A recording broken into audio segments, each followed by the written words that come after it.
Hello and welcome to episode 3 of composing cinematic music for movies, TV shows, and video games. Today's video is going to be a little bit shorter than the first two. I'm going to do sort of a quick rundown on the gear that you are going to need, both now getting started and in the future for composing cinematic music. Now, the gear that is needed to make music on your computer definitely changes genre to genre. If you're trying to do a singer-songwriter thing with an acoustic guitar, you're going to want an acoustic guitar, you're going to want to spend your money on microphones and an audio interface and good room treatment so that you can really record your guitar. When it comes to working with sample libraries and virtual orchestras, the gear we need is going to be a little bit different. So I'm going to rank things in a couple of different categories. The first is going to be must-have equipment. It doesn't matter if you're a beginner or advanced or anywhere in between, you are going to need this gear in order to do music. So the first thing that you're going to need is a computer. Surprise, surprise. When it comes to your computer, assuming you already own one, in all likelihood, you can get started with what you have. If you're looking to upgrade, I would say that the number one thing to pay attention for is going to be the RAM on your computer. The higher the RAM, the increased power the computer is going to be able to have to deal with lots of information at one time. And since sample libraries are so big and dense, the bigger the RAM, the more your computer is going to be able to handle. When your projects start to get really big and you've got lots of different virtual instruments running, this is going to be really helpful. My computer has 32 gigs of RAM and 95% of the time, that's fine. When I have a really big project that I'm working on that has somewhere in the range of 75, 100 plus MIDI and audio tracks that I'm working with, it can get slow and it can cause my computer to crash sometimes. And I get these sort of clicks and pops coming through the virtual orchestra that aren't otherwise there. But for the most part, 32 gigs is totally fine. And there are also ways to avoid this, like bouncing your tracks, working more with audio, and optimizing the settings within your plugins that can really save you lots of RAM. But when it comes to working with orchestral samples, these are going to be way more RAM intensive than a lot of other plugins and gear. So you're not going to be in good shape probably if you're working with somewhere in the 4 to 8 gigs of RAM. My personal opinion is that a bare minimum, you should be working with 16. If you can get to 32 and above, that's phenomenal. But other than that, when it comes to your computer, I think the most important thing is that you're just working with a computer that you're familiar with. If you use Macs, use a Mac. If you've used PCs, use a PC. They both can do the job just fine. Unless, of course, you really are intent on running Logic Pro. Maybe you're a PC user, but all the tutorials you've watched are in Logic. Then maybe you would consider buying a Mac computer. But for the most part, just stay with what you're comfortable and it'll make the learning process of your DAW that much easier. And that's going to move us into the second piece of gear that you need, and that is a DAW, Digital Audio Workstation.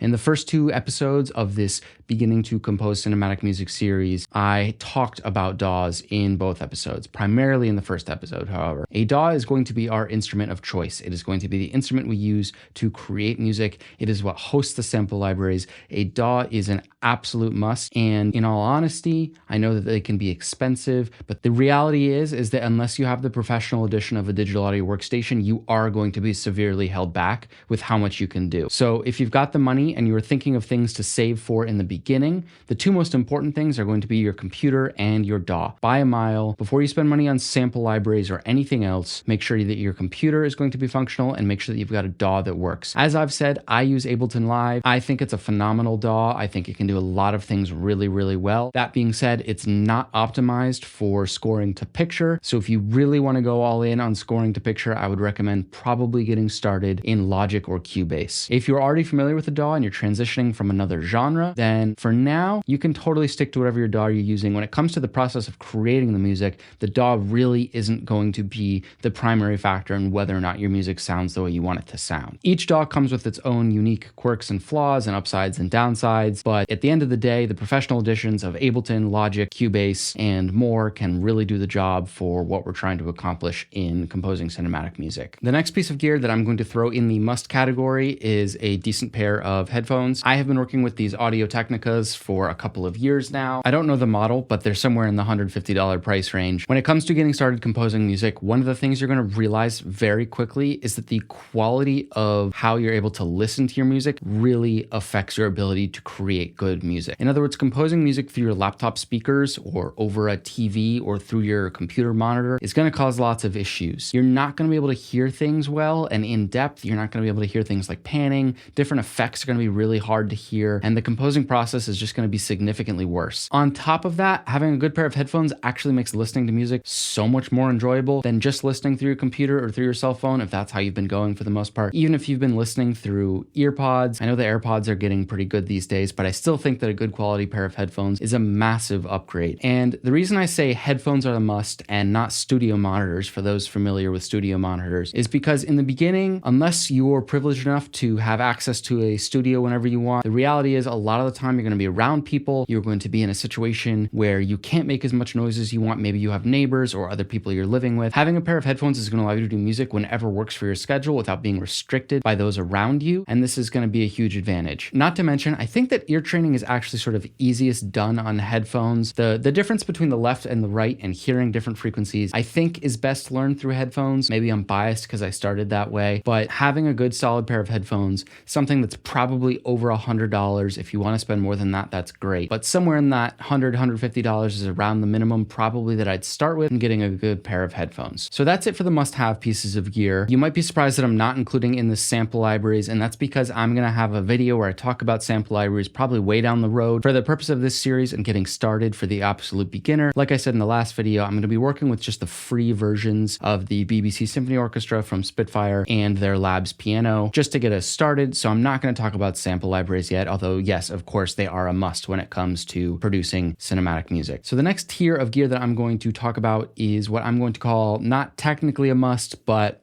a must. And the first piece of gear that I'm going to talk about in that tier is an external hard drive. This is when I screwed up in the beginning. This is a big one I screwed up in the beginning, and I wish that I had had a video which said it as straightforward as this. You need an external hard drive. Again, not technically need, but just trust me, you need an external hard drive. It's going to slow down your workflow so much if you're not working with an external hard drive. Your computer is going to run like it is a 2000s laptop instead of a modern laptop. You are going to be wondering what the hell happened to your computer? Why is it running so slow? If you start downloading your massive sample libraries directly on your computer, trying to load them into your DAW from your computer, it's going to be a mess. Now, the other thing to remember, do not get a hard disk drive. Do not get an HDD external drive. You really, really want the solid state drive, the SSD, because of the difference in speed that it comes in loading the samples off of your external hard drive onto your computer. This is a big thing that I realized pretty recently, and I've been doing this for a couple of years, was that what I thought was my RAM holding me back was really my external hard drive. And when I upgraded from a $70 hard disk drive to the same storage, but of course it costs more because it's more efficient and better technology, to the $200 solid state drive, this is a 2 terabyte Samsung SSD. The speed in which my samples load and the vast difference in how frequently they were popping and glitching was incredible. It really felt like I was jumping up 100 gigabytes of RAM. Like it felt like this like gigantic immediate difference. So not technically a must-have because of course in the beginning you can start with just downloading your samples to your computer. But once you start paying for samples that are bigger in size, have lots of different microphones positions, lots of different articulations, they're going to be big and you're going to want a external hard drive. So the next piece of gear that I'm going to throw in the category of not technically a must, but a must is going to be a Midi keyboard. There are lots of reasons why having an actual piano in front of you is really great for the composing process. And a lot of them, frankly, have to do with the art of actually just composing, getting the notes down, creating music, having the visual of the keyboard in front of you. And also, even if you're not a good piano player, just being able to slowly play in different chords and hear things instead of having to click them into the computer is going to allow you to improvise more, feel more creative. It's going to speed up your workflow, and it's just going to be a huge help. If you do know how to play the piano, then please, please, please get a Midi keyboard because playing in notes is just going to speed up your workflow so much. And on some level, it can sort of add realism, although I think that this is a little bit over-exaggerated when it comes to orchestral programming, but that's just my opinion. But really, the main thing that makes me consider this like not technically a must, but a must, is just how much it helps in the composing process.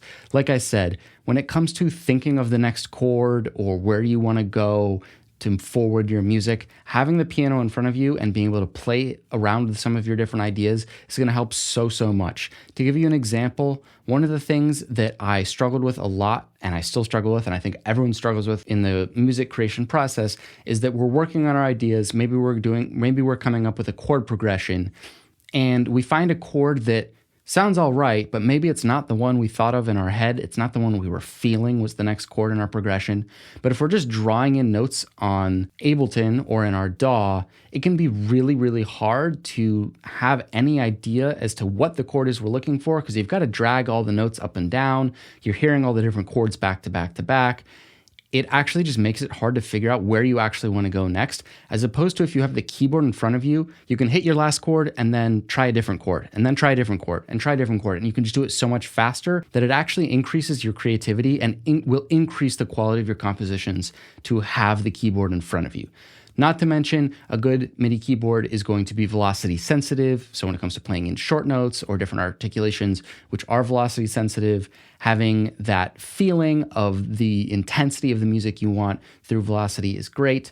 But the other thing is that most MIDI keyboards, in fact, if you're going to buy a MIDI keyboard, make sure it has this, have a mod wheel on them. And mod wheels are really important for drawing in our modulation data to give us that sense of realism in our music. The other piece of gear that you can buy, and I would throw this in a different category. I would throw this in a, if you feel like it, go for it. But in the beginning, it can be a little overwhelming. Is another type of MIDI controller. This is the the Korg Nano Control 2. What it has on it are just a bunch of different faders.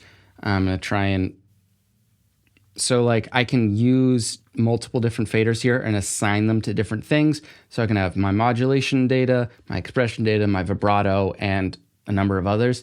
And this is great. It can do the same thing, but I don't think it's as important as just getting a MIDI keyboard that has a mod wheel on it and is velocity sensitive. And if you can get one that's over 60 keys, phenomenal, so that you've got the whole range of the keyboard. If you have room for a full-size 88 key MIDI keyboard, also great. But if you have to get started with just something at like 49, as long as it's semi-weighted or velocity sensitive in some way and has a mod wheel, you're going to be good to go.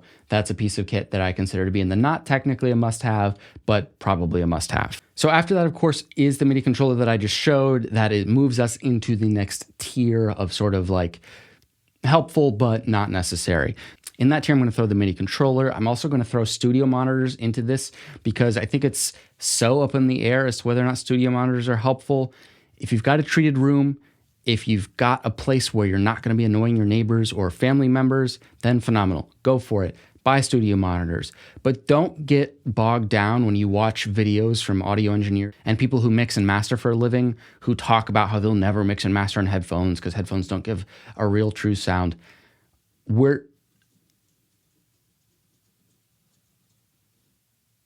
not audio engineers. We're not mixing and master professionals. Really, headphones are going to get you 99% of the way there. I have studio monitors. I like to have them. If anything, I think of them more as just a break for my ears. I like switching back and forth between the studio monitors and my headphones just to help me give a better idea of how my mix is really sounding, and they can give my ears a break when I get tired from wearing headphones too long.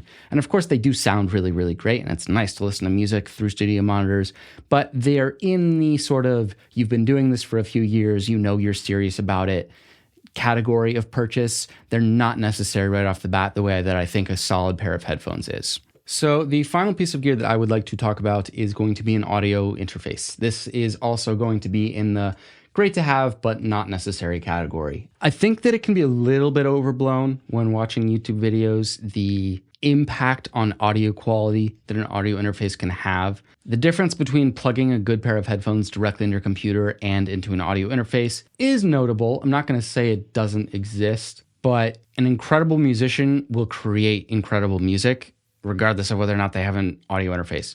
It really is just sort of going to slightly improve things. It's going to make things better. It's going to make things nicer, no doubt about it. But it's not in the must category the way that I think it can seem like it is. Now, what it is going to be a must for, of course, is if you're planning on recording instruments or your voice with microphones.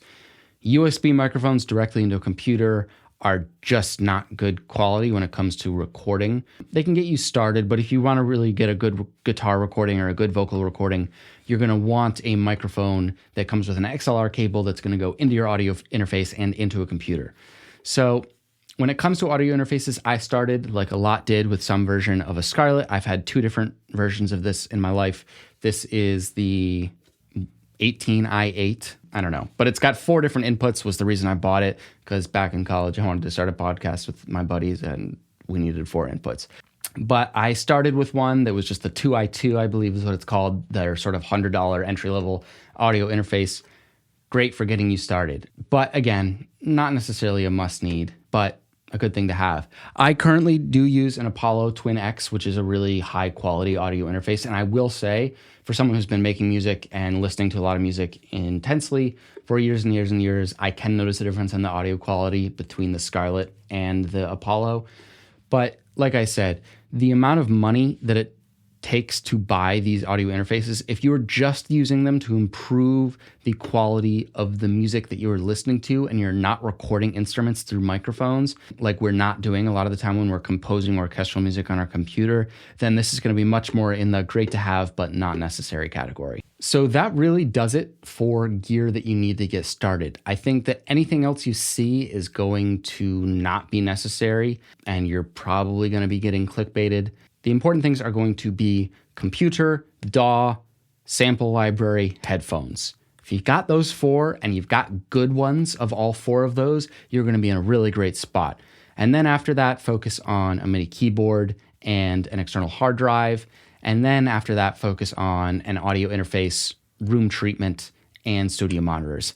That's my personal opinion, of course. I know that there are going to be people who disagree with that order, but for the purpose of composing cinematic music and orchestral music, that is just my belief about the gear you need in order to do this.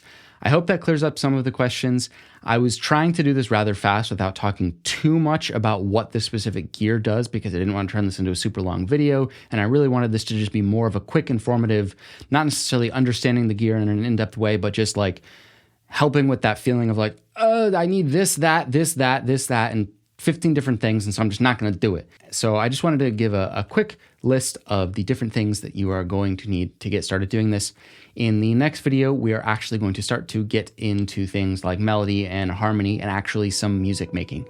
So stick around for next week. In week 4, we're actually going to really start making some music, but I had to get a few things out of the way before we got into this to help clear some of the questions that I know a lot of beginners have in the beginning. So if you found that helpful, please do subscribe and like the video and stick around for next week's episode in the Composing Cinematic Music for Movies, TV shows, and video games. Until next time, take care.